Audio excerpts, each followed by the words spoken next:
Que la vie soit, que la lumière soit, que les bénédictions soient.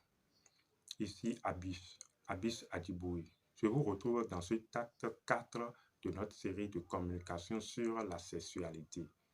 Dans l'acte 4 de notre série, nous allons parler de la victoire de l'amour. Vous êtes toujours victorieux. L'amour est victorieux, mais vous ne le savez pas. Quand je parle de l'amour en tant que victoire, je ne parle pas des relations amoureuses. Je ne parle pas des rêves déçus. Je ne parle pas des promesses non tenues. Dans les actes passés, nous avons parlé de l'électromagnétisme en tant qu'expression du divin pouvoir, donc en tant qu'expression du pouvoir de l'amour. Vous avez compris également que l'électromagnétisme permet le flux et le reflux, le mouvement perpétuel des choses. L'amour est une flamme au sein de tout système. L'amour est une flamme qui brûle au centre du cœur. L'amour est un feu qui brûle au noyau de toute étoile, au noyau de toute terre. Vous êtes en train de comprendre que la relation sexuelle d'amour, dans son flux et reflux électromagnétisme, quand vous la pratiquez bien, et nous l'avons expliqué, qu'on peut faire la sexualité avec toute chose, cette relation sexuelle d'amour, dans son expression électromagnétique, vous conduit inévitablement au centre de tout système. Donc d'abord au centre de la Terre, puisque c'est le déploiement de l'amour. Et l'amour est ce feu qui brûle au noyau de tout système, de toute terre, de toute étoile. Ça veut dire que l'amour se déploie depuis le noyau de toute terre, de tout système, et revient inévitablement au noyau de tout système. Si la relation sexuelle d'amour, l'électromagnétisme, vous permet de vous déployer depuis le noyau de la Terre, par exemple, prenons l'exemple de la Terre, ça vous ramène inévitablement également au noyau de la Terre.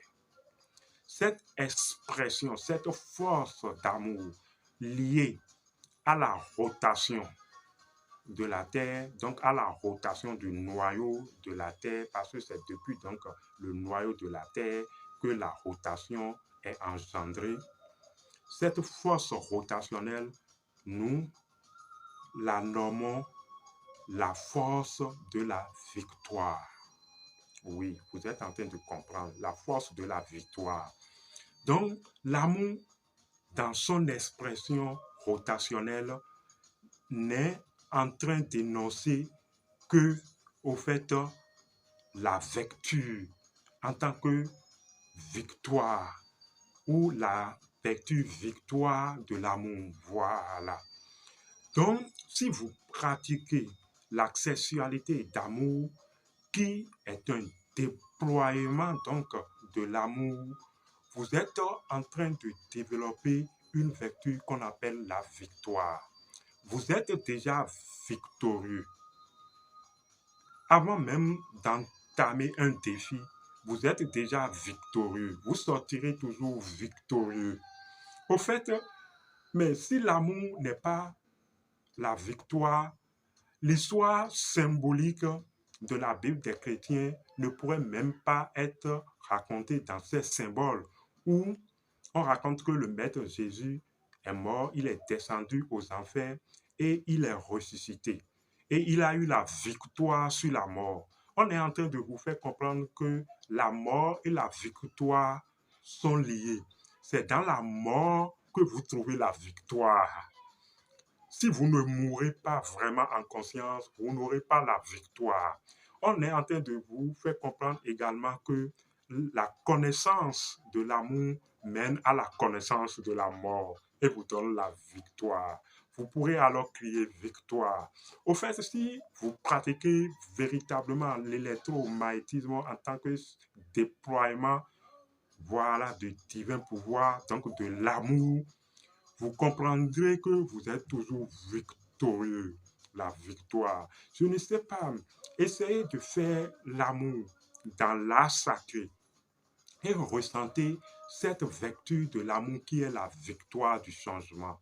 La victoire. Vous êtes toujours victorieux. Toute situation qui se présente à vous est un défi pour ressortir votre victoire. Il n'a rien à faire. Vous êtes... Comment vous l'exprimer? Je ne peux que dire victoire, victoire, victoire. Ne vous cramponnez pas aux déceptions, aux promesses non tenues. Ne prenez pas l'habitude de restreindre l'amour à ces concepts, à ces énergies. Il s'agit de la victoire de l'amour. Nous allons nous arrêter sur les 6 minutes. Abish Adiboye, à la prochaine.